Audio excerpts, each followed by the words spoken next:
عرفان صاحب، نون لیگ کی کوشش ہے کہ وفاقی حکومت کمزور نہ ہو، اس لیے پیپلز پارٹی بھی اس کا حصہ بنے، لیکن جو سی سی کا فیصلہ تھا آج بلاول بھٹو زرداری صاحب نے اس کو دہرا دیا اور کہا ہے کہ ہم نون لیگ کی حکومت بنانے میں مدد تو کر سکتے ہیں لیکن حکومت کا حصہ نہیں بن سکتے، جبکہ دوسری طرف ہمیں پتہ ہے مذاکراتی کمیٹی جو ہے ان کے درمیان ڈائیلاگ ابھی بھی جاری ہے۔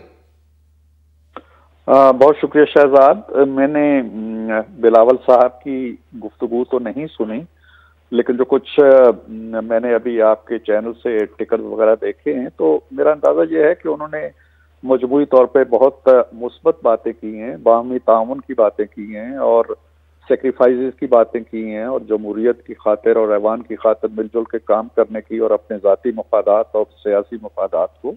بالائے طاق رکھنے کی بات کی ہے، جو بہت اچھی بات ہے۔ جہاں تک اس چیز کا تعلق ہے کہ وہ سی سی کے فیصلے کو دہرایا ہے انہوں نے، سی سی کا ان کا ضرور فیصلہ تھا، ہماری جو ایک منی سی سی ہوئی تھی اس میں بھی کچھ فیصلے ہم نے کیے تھے۔ بنیادی بات یہ ہے کہ ملک ایک کرائسس میں ہے، ایک بحران میں ہے، اور یہ بحران کوئی چھوٹا بحران نہیں ہے شہزاد، بہت بڑا بحران ہے۔ یہ بحران باہمی تعاون کی بات کرتا ہے، ایک دوسرے سے ہاتھ ملانے کی بات کرتا ہے، اور مدد یہی ہے، مدد یہ نہیں ہے کہ آپ ہمارا وزیر اعظم بنا دیں یا ہم ان کا وزیر اعظم بنا دیں اور پھر دیکھیں کہ وہ کیا کرتا ہے اور پھر اس پہ نقطہ آفرینی کریں۔ مدد یہ ہے کہ ہم اس کے ساتھ مل کے چلیں، اس کا حصہ بنیں، اس کی کشتی میں بیٹھیں اور پھر ہم مل جل کے ایک دوسرے کے ساتھ کام کریں، ذمہ داریوں میں شریک ہوں۔ اگر کوئی بڑا فیصلہ کرنا ہے اور اس کے منفی نتائج ہیں یا مثبت نتائج ہیں، مثبت بھی سمیٹیں اور منفی بھی سمیٹیں۔ تو میرا خیال یہ ہے کہ کامیاب حکومت کے لیے بڑا ضروری ہے کہ پیپلز پارٹی اور مسلم لیگ نون مل جل کے ایک حکومت بنائیں۔ لیکن عرفان صاحب، اگر پیپلز پارٹی اس بات پہ راضی نہیں ہوتی تو پھر آپ کی جماعت کا کیا فیصلہ ہوگا؟ کیونکہ بعض لوگ، خواجہ سعد رفیق صاحب ہوں، اسحاق ڈار صاحب کے حوالے سے ذرائع سے یہ خبر سامنے آئی کہ وہ کہہ رہے ہیں کہ پھر ہمیں بھی حکومت نہیں لینی چاہیے، ہمیں اپوزیشن میں بیٹھنا چاہیے۔ دیکھیے شہزاد، بات یہ ہے کہ اگر تو ہم خالصتاً اپنی سیاست کے حوالے سے دیکھیں تو پھر تو شاید یہی موضوع لگتا ہے کہ ہم بھی اس ساری کشمکش سے الگ ہو جائیں اور تماشا دیکھیں، لیکن ہم تماشبین نہیں بننا چاہتے، ہم اس کا ایک کردار ہیں اور بڑا ذمہ دار کردار ہیں اس نظام کا۔ پیپلز پارٹی بھی بڑی ذمہ دار کردار ہے اور ہم دونوں کی تاریخ رہی ہے، ہم نے میثاق جمہوریت کیے، ہم نے 13ویں ترمیم کی، 14ویں ترمیم کی، ہم 2 دفعہ ایک دوسرے کی حکومتوں میں شریک رہے۔ میرا خیال ہے کہ ان دونوں جماعتوں کو ذمہ داری کا مظاہرہ کرتے ہوئے، اور میری معلومات بھی یہ ہیں اب تک کی کہ شاید بڑی حد تک یہ معاملات طے پا چکے ہیں اور انشاءاللہ پیپلز پارٹی اور پی ایم ایل این دونوں مل کے حکومت چلائیں گے۔ جہاں تک آپ کے سوال کا تعلق ہے کہ اگر ایسا نہیں ہوتا تو پھر کیا ہوگا،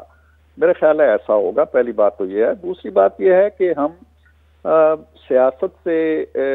بالا تر ہو کر ہر قربانی دینے کو تو ضرور تیار ہے، لیکن ہم یہ نہیں چاہتے کہ ہمیں کوئی قربانی کا بکرا سمجھ کے ہمارے گلے میں ہار ڈال کے اور بناؤ سگار کر کے تو پھر قربانی دے دی جائے ہمارے، ایسے تو ظاہر ہے کہ ہم نہیں چاہیں گے، ہم چاہیں گے کہ ہم مل جل کے چلیں۔ تو عرفان صاحب، دوسرا یہ کیا پروپوز کیا گیا تھا آپ کی جماعت کی جانب سے کہ 3 سال جو ہے وہ شہباز شریف صاحب وزیر اعظم بن جاتے ہیں، 2 سال بلاول بھٹو زرداری صاحب بن جائے؟ کیونکہ وہ کہہ رہے ہیں کہ مجھے تو آفر کی گئی تھی، میں نے انکار کر دیا اور جب بھی وزیر اعظم بنوں گا تو عوام کے ووٹ سے بنوں گا، منتخب ہو کر آؤں گا، پھر بنوں گا۔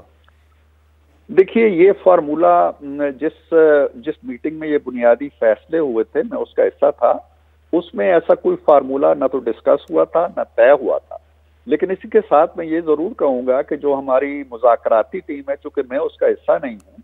تو ممکن ہے کہ مذاکرات کے دوران معاملات کو آگے بڑھانے کے لیے اور وہی ملک کے وسیع تر مفاد کے لیے کوئی اس طرح کی تجویز آئی ہو، but I am not privy to it, مجھے اس کا علم نہیں ہے۔ صحیح۔ اور عرفان صاحب، کل ہم نے دیکھا کہ سوشل میڈیا پہ یہ ٹرینڈ کر رہا تھا ایمرجنسی، مارشل اور اس طرح کی باتیں جو غیر جمہوری باتیں ہیں اور جس کو بالکل پروموٹ نہیں کرنا چاہیے، اس طرح کی باتیں ہو رہی تھی، لیکن آج بلاول صاحب نے بھی کہا ہے کہ اگر آمرانہ نظام لانے کی کوشش کی گئی یا وفاق و جمہوریت کو